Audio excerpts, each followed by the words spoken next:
Hello, everybody. My name is Glenn Tompkins. Welcome to our YouTube channel. Well, the biggest thing since sliced bread right now happens to be the news on AMC and GME and that they're moving exponentially. Well, can it continue? Well, I'm going to do a deeper dive into both of those stocks, and I want to let you know that if you're interested in knowing what I have found out, you sit right there.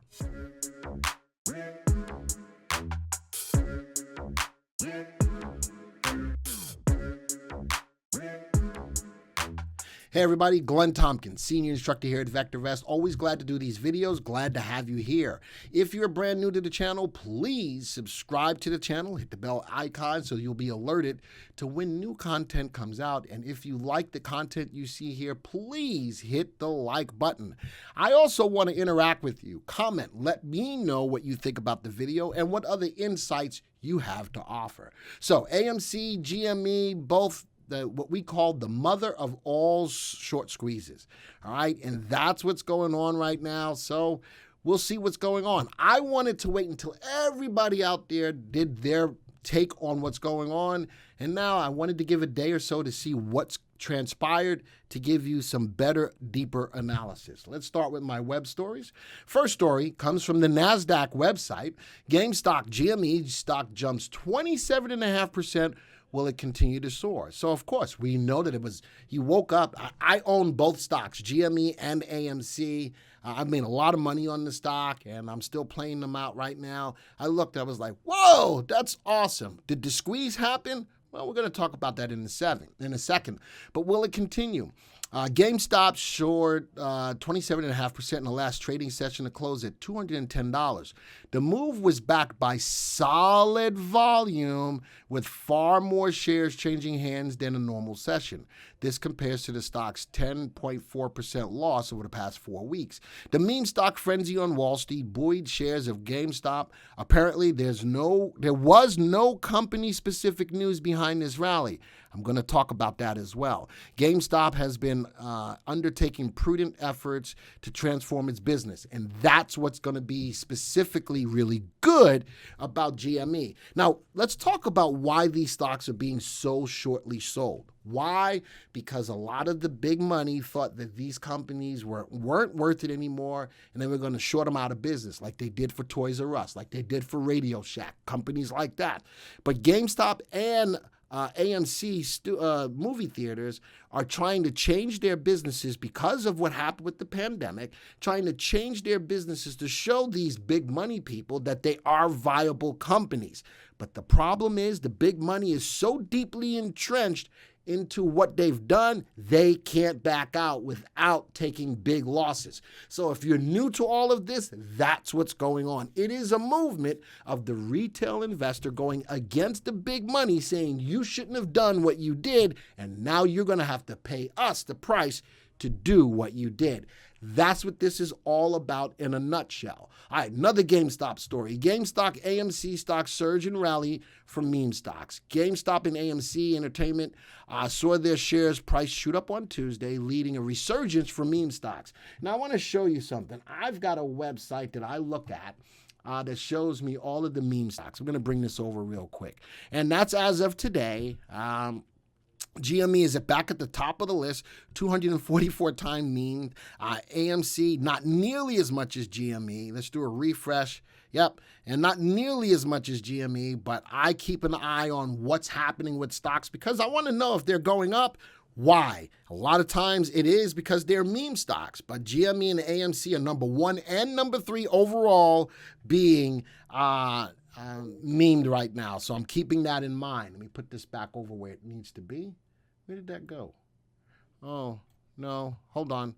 Move that. There we go. Whew. I got a little confused there. All right. So my story in regards to all of this from the meme stock perspective is that they are doing what they need to do. And it was, there was no big news behind it. But again, I'm going to get to that in a moment in regards to what's happened. AMC, let's start talking about it. This story came out today as well. Today's 25th. AMC Entertainment shares shot up another 3% after it rallied 20% on Tuesday. The stock is a top buy on Fidelity's platform. People are buying the stock. Not only are the retail investors buying the stock, big money is buying the stock. Other big money who haven't been caught on the short side of buying the stock, or people who are caught on the short side of selling the stock long or short, are now buying the stock on the other side to help weigh out what's going on with what they've done. This is a very tricky situation, and there's a lot going on. And man, this could be a black swan event. I'm all on board for that, which is why, again, I own both shares of AMC and GME. And there's a lot of people out there trying to push the stock's price down to help the big money who are deeply entrenched in shorting the stock. Now, I'm going to take this a little different spin on this now. Why is the stock going down so much? Why are people hating on the stock? How is the stock being shorted when there's X amount of shares that are only out there in float, and there's a lot. So now I'm going to enter the world to the dark pools. What is a dark pool?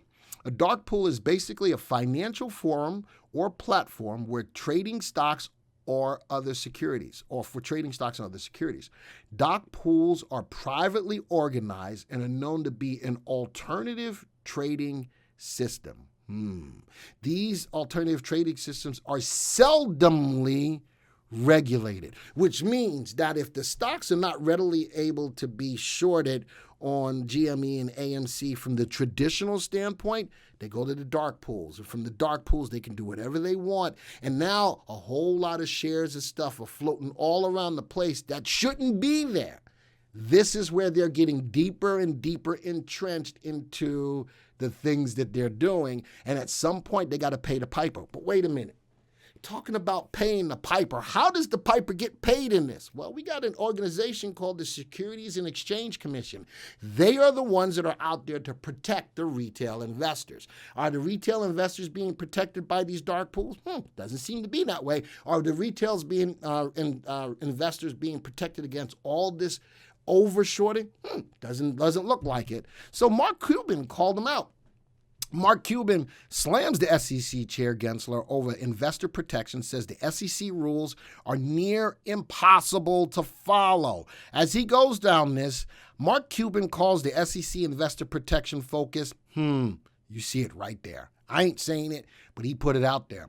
The chairman of the U.S. Securities and Exchange Commission, Gary Gensler, has repeatedly said the commission's main focus is investor protection. Reiterating this goal, he tweeted Tuesday, the spirit of the law is about protecting investors. As a retail investor, if you see that this could be the mother of all short squeezes, do you see where we're being protected? Okay. Our rigorous enforcement regime is about following the facts and the law wherever they may lead on behalf of the investors and working families. Investors and working families. So we hold these stocks. These stocks seem to be manipulated because other people are pushing them down, and the shares that should be traded looks like it's a lot more. I'm not getting it. All right. Let's go on to my last one. Mark Cuban slams SEC chief Gary Gensler for complex market rules and tells him to engage with retail investors. If that's what this is all about, to protect the retail investor, then let Gary Gensler come out. Now, in this video, am I calling him out? Nope. You see who's calling him out, Mark Cuban. I'm just reporting the news. I ain't trying to get shut down none of this stuff. I'm just reporting it as I see it. That's all I got to say. Now, let's get into the software. From the software perspective, here's the two stocks, GME and AMC. And you're saying, still, with all of this going on, why does everybody want to get on this stock? So I ran this back all the way to January 4th of 2021, the first trading day of the year. I'm going to quick test these two stocks. Good, googly muggly. GME up 1,000%. AMC up twice that, 2,084%. Blowing the market out of the water. Now you want to know why people are jumping on board with this stock? But it's tough because once you get into it and the stock's price goes down because it may be manipulated, I'm not saying that it is, because it may be manipulated, then the people are saying that I'm a diamond hand, I'm not getting rid of it because I know what potentially could happen. I totally understand that. Let's move this up until now. Well, The market and the market's closed. That's what happened. Let me scroll down to bring this all the way up to current. Let's take a look at it. Now, the market, these stocks went up bigly yesterday. Look at what happened today. And this is why I wanted to wait until all of this settled before I put this video out. So after the big update, 20% for AMC, 27% for GME, look at the pullbacks today. Look at the pullbacks today. So from a fundamental analysis, we know that fundamentally both of these stocks are not good. But GME is getting better. GME is really putting a lot of work in behind what they're doing to grow their business, to transform their business, to pivot their business. AMC is really, because they're a movie theater, are really hinging upon people going back to the movies. After the pandemic has been over, movie theaters are opening up. People are going back to the movies, but not at the rate that they were prior to the pandemic. GME doesn't have any debt. AMC does have debt. If I'm looking at the two companies, the stronger company, even though they're both still in the speculative place, would be GME, would be the stronger play. Now, I've got more shares in AMC, and I'm making more money in AMC, and that's strictly because of the difference in the price. But I think both of them have the potential to go up a lot. Now, people are talking about all these stocks can go up 5, 6, 7 digits in numbers. I don't know personally. I don't know that the market could handle that.